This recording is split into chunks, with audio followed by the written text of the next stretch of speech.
ಕಾಂಗ್ರೆಸ್ ಕುರ್ಚಿ ಸಂಘರ್ಷದ ಮಧ್ಯೆ ದೆಹಲಿಗೆ ಹೊರಟಿದ್ದಾರೆ ಡಿಕೆ ಶಿವಕುಮಾರ್. ನಾಳೆಯಿಂದ 2 ದಿನಗಳ ಕಾಲ ಡಿಸಿಎಂ ದೆಹಲಿ ಪ್ರವಾಸ ಇದೆ. ನಾಳೆ ಬೆಳಗ್ಗೆ 9:55ರ ವಿಮಾನದಲ್ಲಿ ದೆಹಲಿಗೆ ಹೊರಟಿದ್ದಾರೆ ಡಿಕೆಶಿ.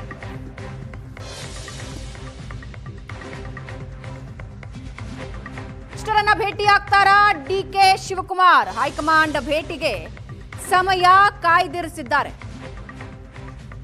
ನಾಳೆ ಸಾಯಂಕಾಲ 5 ಗಂಟೆಗೆ ವರಿಷ್ಠರನ್ನ ಭೇಟಿಯಾಗೋ ಸಾಧ್ಯತೆ ಇದೆ. ಈ ಹಿಂದೆ ವರಿಷ್ಠರನ್ನ ಭೇಟಿಯಾಗಬೇಕು ಅಂತ 3 ದಿನಗಳ ಕಾಲ ದೆಹಲಿಯಲ್ಲೇ ಉಳಿದಿದ್ರು ಡಿಸಿಎಂ ಡಿಕೆ ಶಿವಕುಮಾರ್. ಆಗ ಫಲ ಕೊಟ್ಟಿರಲಿಲ್ಲ.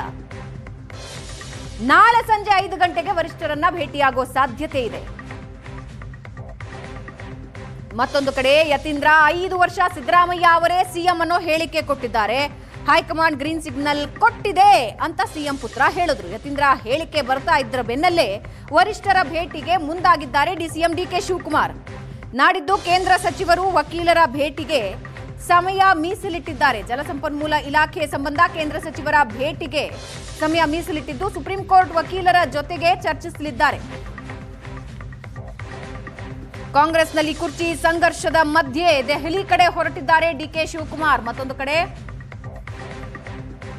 ಬಜೆಟ್ಗಾಗಿ ಸಿಎಂ ಸಿದ್ದರಾಮಯ್ಯ ಸಿದ್ಧತೆಗಳು ನಡೆಸ್ತಾ ಇದ್ದಾರೆ. ಇನ್ನೊಂದು ಕಡೆ ಯತೀಂದ್ರ ಹೇಳ್ತಾ ಇದ್ದಾರೆ 5 ವರ್ಷ ಸಿದ್ದರಾಮಯ್ಯ ಅವರೇ ಸಿಎಂ ಅಂತ. ಯತೀಂದ್ರ ಅವರ ಹೇಳಿಕೆ ಇದೆ ಮೊದಲಲ್ಲ, ಆದ್ರೆ ದಾಖಲೆ ಬ್ರೇಕ್ ಮಾಡಿದ ನಂತರ ಅಧಿಕಾರ ಹಸ್ತಾಂತರದ ಚಟುವಟಿಕೆಗಳು ನಡೀಬಹುದು ಅನ್ನೋ ನಿರೀಕ್ಷೆ ಇತ್ತು. ಅರಸು ದಾಖಲೆ ಬ್ರೇಕ್ ಮಾಡಿ ಆಯಿತು. ಈಗ ಬಜೆಟ್ ಮಂಡನೆಗೆ ಸಿದ್ದರಾಮಯ್ಯ ಅವರು ಸಿದ್ಧತೆಗಳನ್ನು ನಡೆಸ್ತಾ ಇದ್ದಾರೆ. ಇದರ ನಡುವೆ ಯತೀಂದ್ರ ಈಗ ಮತ್ತೊಂದು ಸಲ ಹೇಳ್ತಿದ್ದಾರೆ 5 ವರ್ಷ ಸಿದ್ದರಾಮಯ್ಯ ಅವರೇ ಸಿಎಂ ಆಗಿ ಮುಂದುವರಿತಾರೆ ಅಂತ. ಆ ಹೇಳಿಕೆಯ ಬೆನ್ನಲ್ಲೇ ಡಿಸಿಎಂ ಡಿಕೆ ಶಿವಕುಮಾರ್ ದೆಹಲಿಗೆ ಹೊರಟು ನಿಂತಿದ್ದಾರೆ.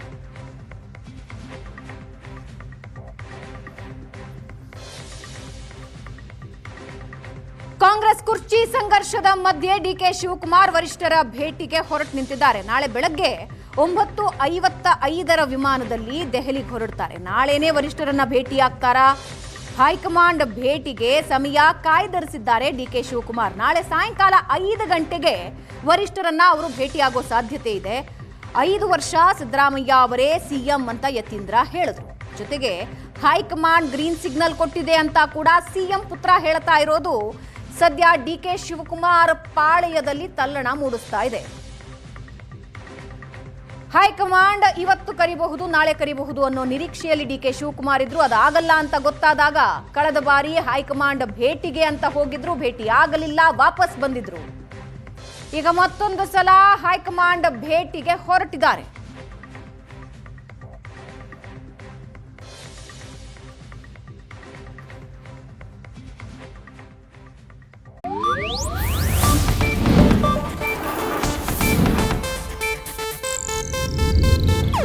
ಇದು ಏಷ್ಯಾನೆಟ್ ನ್ಯೂಸ್ ನೆಟ್ವರ್ಕ್ ಪ್ರಸ್ತುತಿ.